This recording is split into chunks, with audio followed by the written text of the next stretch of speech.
नमस्कार, मंडी.com में आपका स्वागत है। मैं हूं भुवन भास्कर। मंडी.com में एक बार फिर हम हाजिर हैं, बात लेकर किसानों की, बात लेकर खेती की। और आज के मंडी.com में एक बहुत ही खास मेहमान को हमने अपने साथ जोड़ा है, एक बहुत ही खास किसान को अपने साथ जोड़ा है, जिनसे हम आपका कार्यक्रम के दौरान परिचय कराएंगे। लेकिन उनका परिचय कराने से पहले एक झलक उनके काम की आपको दे देते हैं।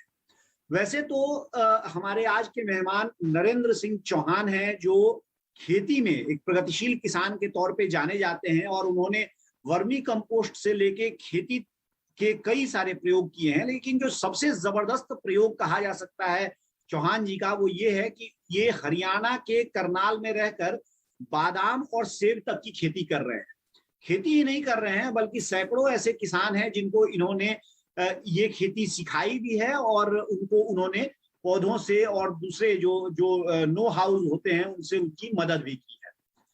तो मिलते हैं नरेंद्र सिंह चौहान जी से। चौहान साहब, बहुत बहुत स्वागत है आपका मंडी.com में। धन्यवाद सर।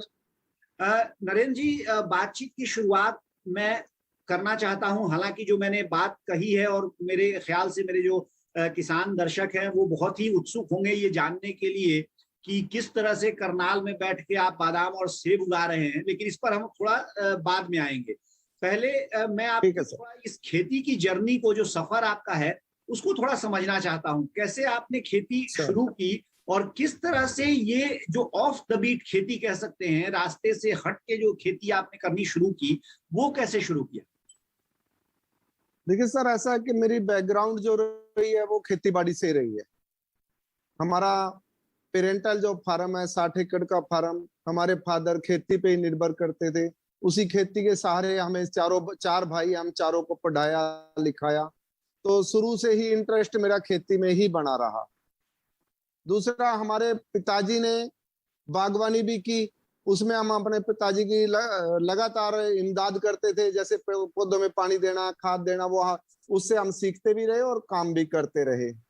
ऐसे ही करते करते मैं 11th क्लास में पहुंच गया। 11th क्लास में मैंने देखा कि किसी ने मधुमक्खी पालन किया हुआ था। डीडी न्यूज पे आया था कि उसने अपने पूरे शरीर पे मधुमक्खी बिठाई थी। तो वो चीज देख के मेरे मन में आया कि मधुमक्खी पालन मैं भी करूंगा।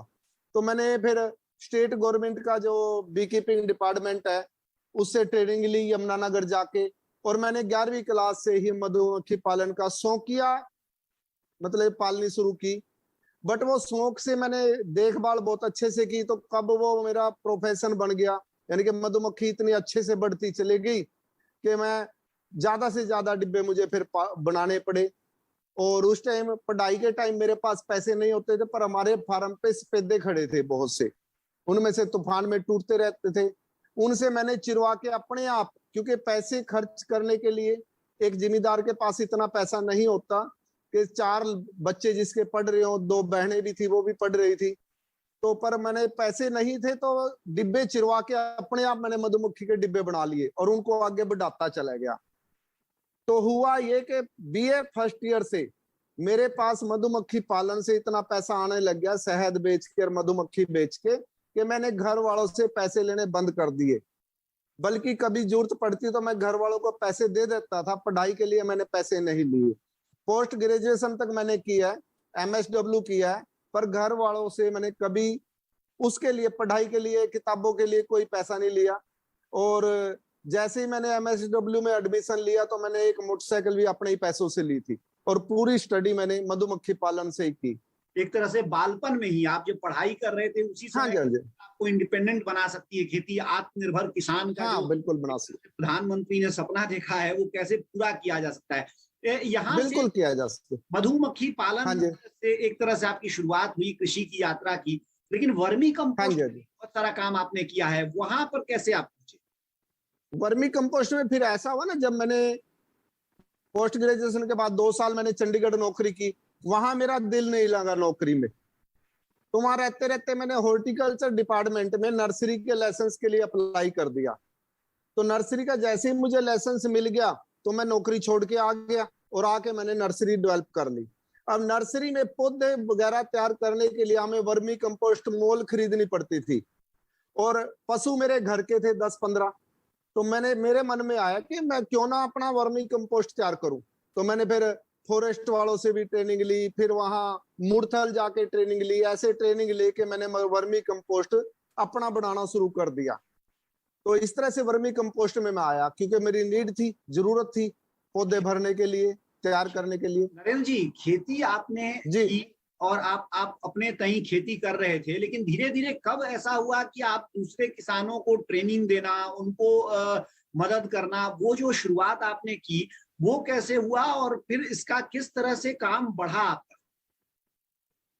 जैसे मैं अपना नर्सरी चला रहा था ना, तो किसान मेरे पास आते, उनको खेती में कोई दिक्कत होती तो मैं उनको बताता, भाई तुम ऐसे कर सकते हो, ये कर सकते हो अच्छे। और मैंने हिसार यूनिवर्सिटी से अपनी एग्रीकल्चर की बुक लगाई हुई थी, मंथली आती थी, उसमें भी नए नए बीजों की और बीमारियों की जानकारी मिलती रहती थी। किसान मेरे पास जुड़ते चले गए, तो उनको मैं हॉर्टिकल्चर में, वर्मी कंपोस्ट में जिस तरह भी वो जानकारी मांगते जो मुझे होती, मैं उनको बताता। इस तरह से मेरे से किसान जुड़ते चले गए। अच्छा, मार्केटिंग से, क्योंकि हाँ जी, क्योंकि आपने नयन जी बताया कि जब मधुमक्खी आप पालन कर रहे थे तो साथ में आपने उसकी मार्केटिंग भी शुरू कर दी। तो ये हाँ जी, हाँ जी। मार्केटिंग के लिए किस तरह से आपने सोचा और क्या अप्रोच था आपका? कैसे बेचते थे? आपने क्या ब्रांडिंग की उसकी, या कैसे उसको आप नहीं, एंड कंज्यूमर तक कैसे ऐसा ना, ऐसा कि अपना जो नर्सरी है वो जीटी रोड पे है बिल्कुल।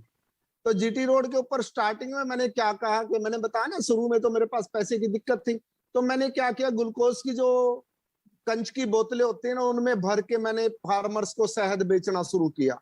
उस टाइम तो सिर्फ 15 रुपए किलो के हिसाब से मैं शहद देता था। तो बाद में फिर मुझे पता लगा भी दिल्ली से हनी जार मिल सकते हैं, फिर वहां से हनी जार ला करके नर्सरी पे रख के शहद बेचता रहा मैं। फिर जब ज्यादा होने लग गया तो मैं थोक में, जैसे ये दूसरे शहद के थोक वाले होते हैं, वो फिर हमारे फार्म से ही ले जाते थे, अपने जोगा रख के मैं उनको दे देता था। इस तरह से सेल होता रहा।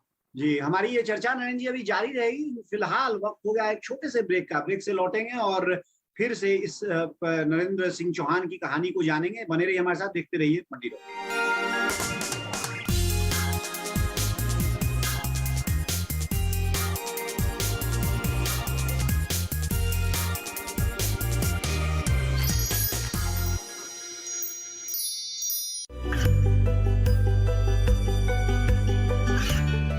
गांवों और पिछड़े क्षेत्रों में सरकारी योजनाओं की जानकारी पहुंचा।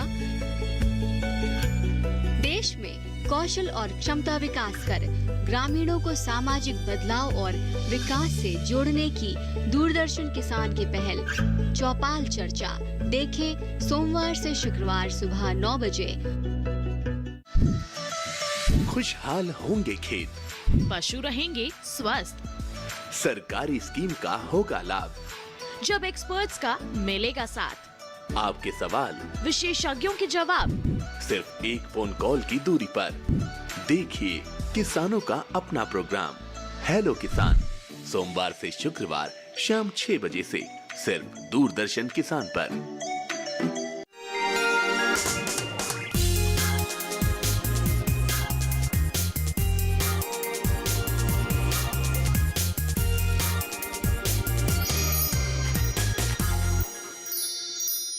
एक बार फिर स्वागत है आपका मंडी.com में। हम बात कर रहे हैं आज प्रगतिशील किसान नरेंद्र सिंह चौहान से, जो हरियाणा के करनाल से हमारे साथ हुए हैं। और नरेंद्र सिंह चौहान एक किसान होने के साथ साथ एक कह सकते हैं आप कि लगातार प्रयोग करने वाले एक कृषि वैज्ञानिक भी उनको कह सकते हैं, और साथ ही उन्होंने मार्केटिंग में भी हाथ आजमाया है और सफलतापूर्वक मार्केटिंग भी की है। इसके साथ ही कृषि से जो संबद्ध दूसरे क्षेत्र होते हैं, जैसे बी कीपिंग है, जैसे वर्मी कंपोस्ट बनाना है, उसमें भी सफलतापूर्वक उन्होंने काम किया है।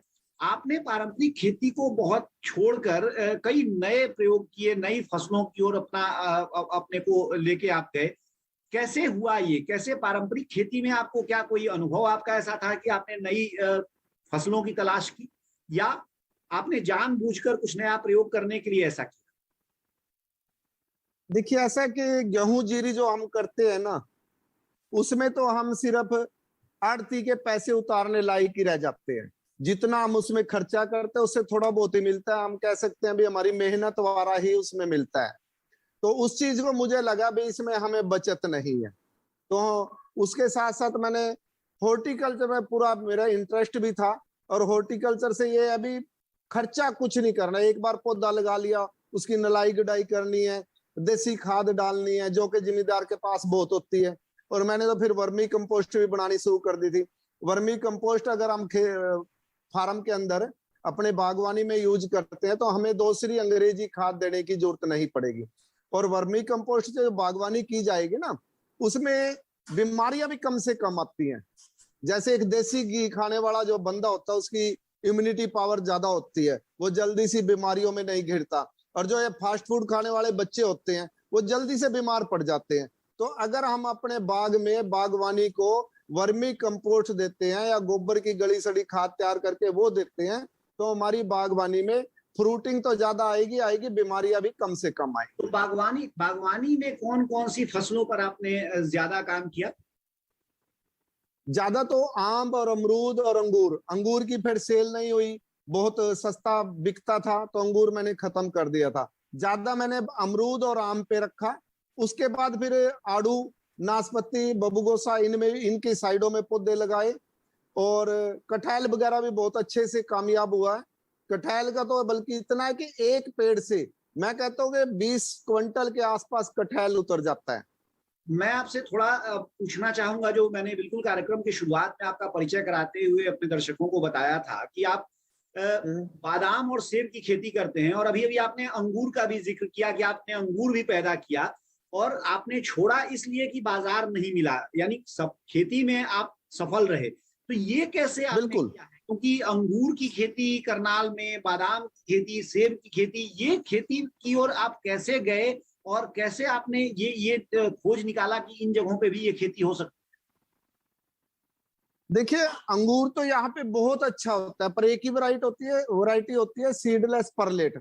उसमें बम्पर मतलब कि क्रॉप आती थी, बट उसकी जो रख रखाव का टाइम है ना बहुत कम है। पकने के बाद वो दूसरे दिन खराब होना शुरू हो जाता है, और मार्केट में जब ले जाते हैं तो उसका कीमत हमें मिलती नहीं, इसलिए मैंने अंगूर तो वहां खत्म कर दिया था।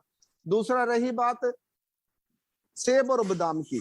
बादाम मुझे 96 में ये वैरायटी ही मैंने बनाई थी, अखनूर से मैं लेके आया था, गुरबंदी वैरायटी के कल में लेके आया, ग्राफ्ट करके मैंने तैयार की और अपना ही मैंने इसको नाम दिया था राणा गुरबंदी 96। और इस पे इतना फल आता है कि इतने पेड़ पे पत्ते नहीं हो जितना फल आता है।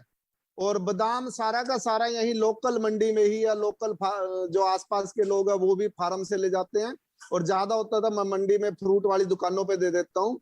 80 रुपए से 160 रुपए किलो तक मेरा बड़े आराम से बिक जाता है, मैं उनकी डिमांड भी पूरी नहीं कर सकता। तो ये बादाम जो आमतौर पे बाजारों में हमें बादाम मिलते हैं जो भूरे रंग के होते हैं, वो वाले बादाम हैं या कुछ अलग हैं उनके रंग? ये वही बादाम है। अगर इसको हम पका लेंगे तो ब्राउन कलर का हो जाएगा, पकने के बाद अपने आप नीचे गिर जाता है, फिर इसमें बादाम बन गया समझो। जब तक ऊपर लगा हुआ है तो इसके अंदर कच्चा बादाम रहता है, वही बादाम है। बादाम किसी फैक्ट्री में नहीं बनता, बादाम सदा फार्मर्स की खेतों में ही उगता है, और वही बादाम मैं अपने खेतों में उगा रहा हूँ जो मंडी में मिलता है या दुकानों पे मिलता है। तो ये बादाम आम तौर पे हमारे दूसरे किसानों के लिए अगर मैं आपसे समझना चाहूँ नरेंद्र जी, तो इसका किस तरह का मौसम या किस तरह का तापमान या कितना पानी क्या जरूरत होती है, और क्यों ऐसा है कि आमतौर पे बादाम वगैरह तो माना जाता है कि अरब देशों में ज्यादा ये सूखे मेवे जो होते हैं और जो उनकी वातावरण जैसा उनको चाहिए वैसा हमारे यहाँ नहीं है, ऐसा माना जाता है। इसमें आपका क्या अनुभव है?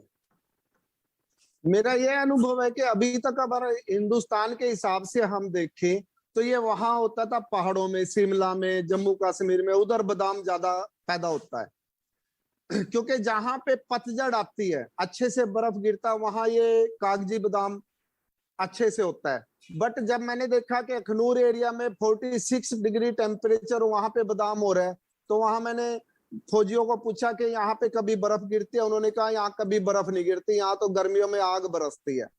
तो मेरे मन में आया जब यहाँ बिना बर्फ के ये बादाम हो सकता है तो ये वैरायटी मेरे वहां भी हो सकती है। वहां से मैं कल में लेके आया, यहाँ पे मैंने ग्राफ्ट करके तैयार किया और ये पूरी तरह से यहाँ पे कामयाब हो गया। जी जी नरेंद्र जी, अभी फिलहाल वक्त हो गया है एक ब्रेक का। ब्रेक से लौटेंगे और ये बादाम की कहानी को पूरी करेंगे और फिर बहुत जल्दी से आपसे सेब की कहानी भी समझेंगे। बने रहिए हमारे साथ, ठीक है देखते रहिए। ब्रेक से लौटने के बाद नरेंद्र सिंह चौहान से हमारी बातचीत जारी रहे।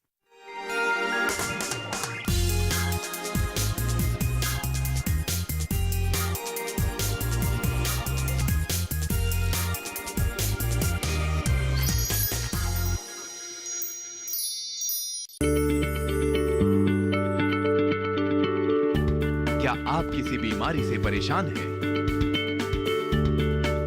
चाहते हैं डॉक्टर की सलाह?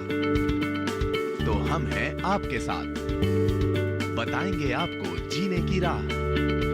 समस्याएं आपकी, समाधान देश के मशहूर विशेषज्ञों के। घर बैठे बात करें देश के जाने माने डॉक्टरों से। हमारे लाइव प्रोग्राम स्वस्थ किसान में हर शनिवार शाम 6 बजे से 7 बजे तक। ये कामयाबी है अन्नदाता की। ये कहानी है खेत और खलिहानों की। कैसे करें अपने पशुओं की देखभाल, जानिए गांव-गांव के किसानों का हाल। देखिए गांव किसान, सोमवार से शुक्रवार दोपहर 12 बजे सिर्फ डीडी किसान।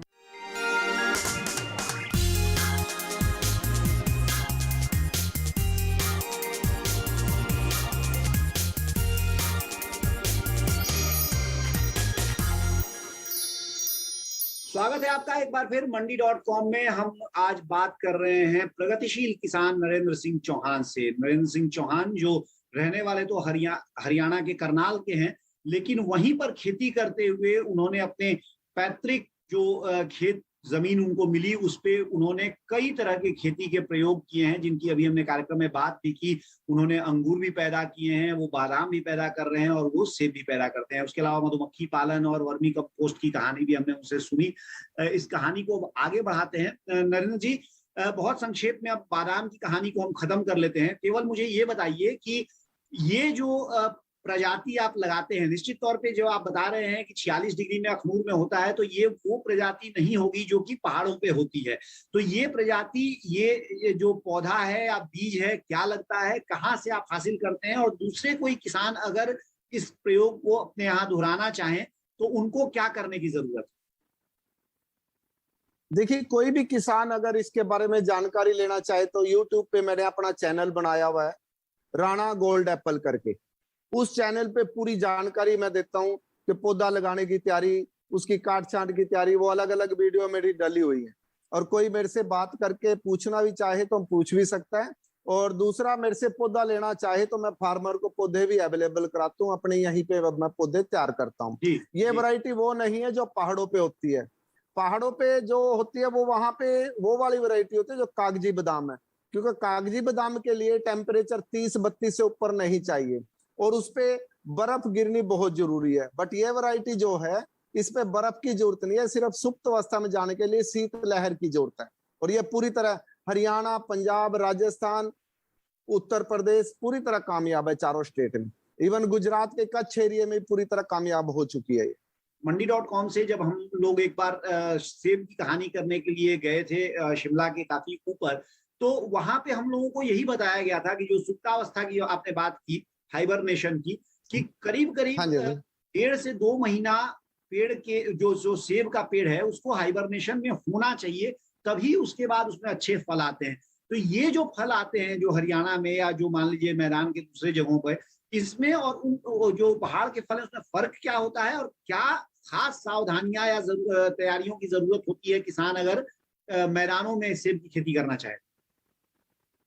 देखिए, जो पहाड़ों में वैरायटी होती है वो अलग होती है, और जो यहाँ वैरायटी है ये है अन्ना और डोरसेट गोल्डन, जो कि पालमपुर यूनिवर्सिटी ने हाई टेम्परेचर में होने वाली वैरायटी, मैदानी इलाके में होने वाली वैरायटी तैयार की है। 2015 में पंजाब केसरी के अंदर एक पालमपुर यूनिवर्सिटी ने अपना एड डाला कि उन्होंने एक वैरायटी तैयार की है जो कि पंजाब में होशियारपुर में किसी फार्मर के यहाँ लगवाई थी। वो फोटो, फार्मर के साथ वहां के साइंटिस्ट भी खड़े थे, वो फोटो पंजाब केसरी में आई। जैसे ही आई तो क्योंकि मेरा नई नई वैरायटी में इंटरेस्ट था तो मैंने वो अखबार उठा लिया। उसकी तह तक जाते जाते मैं पालमपुर यूनिवर्सिटी तक पहुंचा, उस वैरायटी के बारे में पूरी जानकारी ली। तब मुझे पता लगा भाई ये वैरायटी जब पंजाब में हो सकती है, मेरे हरियाणा में भी हो सकती है। वहां से मैं मदर प्लाट लेके आया, अन्ना और डोरसेट गोल्डन। इसको बर्फ की जरूरत नहीं है, सिर्फ सुप्त अवस्था में जाने के लिए 2-3 डिग्री की अगर टेम्परेचर आ जाता है और 15-20 दिन तक वो टेम्परेचर रहता है तो डोरमेट सीजन में चले जाते हैं। डोरमेट सीजन में जाने के बाद इन पे फ्रूटिंग अच्छी आती है। वहां से ला करके मैंने यहाँ पे लगाया और यहीं पे फिर डेवलप किया। और दूसरे जब मेरे यहाँ फल आ गया तो मैंने फिर फार्मर्स को बताया कि हमारे हरियाणा, पंजाब, राजस्थान, उत्तर प्रदेश, चारों स्टेट में पूरी तरह से ये वैरायटी हो सकती है। अच्छा, तो नरेंद्र जी, ये जो वेराइटीज हैं, चाहे वो बादाम की है चाहे सेब की है, इनकी मार्केटिंग में आपको कभी कोई दिक्कत आती है? ये मैं सवाल इसलिए पूछ रहा हूँ कि जब भी हम लोग सेब लेने जाते हैं एक आम उपभोक्ता की तरह, तो तुरंत सेब वाला ये बताता है कि ये कश्मीर का सेब है या ये किन्नौर का सेब है या ये शिमला का सेब है। जो हरियाणा के सेब हैं या गुजरात के या मान लीजिए कि मध्य प्रदेश या राजस्थान के सेब हैं, वो आमतौर पे कहीं वैसे दिखते नहीं हैं बिकते हुए उनके परिचय के साथ। तो क्या समझा जाए इसकी मार्केटिंग जो है वो कितनी कठिन है और उसमें कितना आपको फायदा होता है?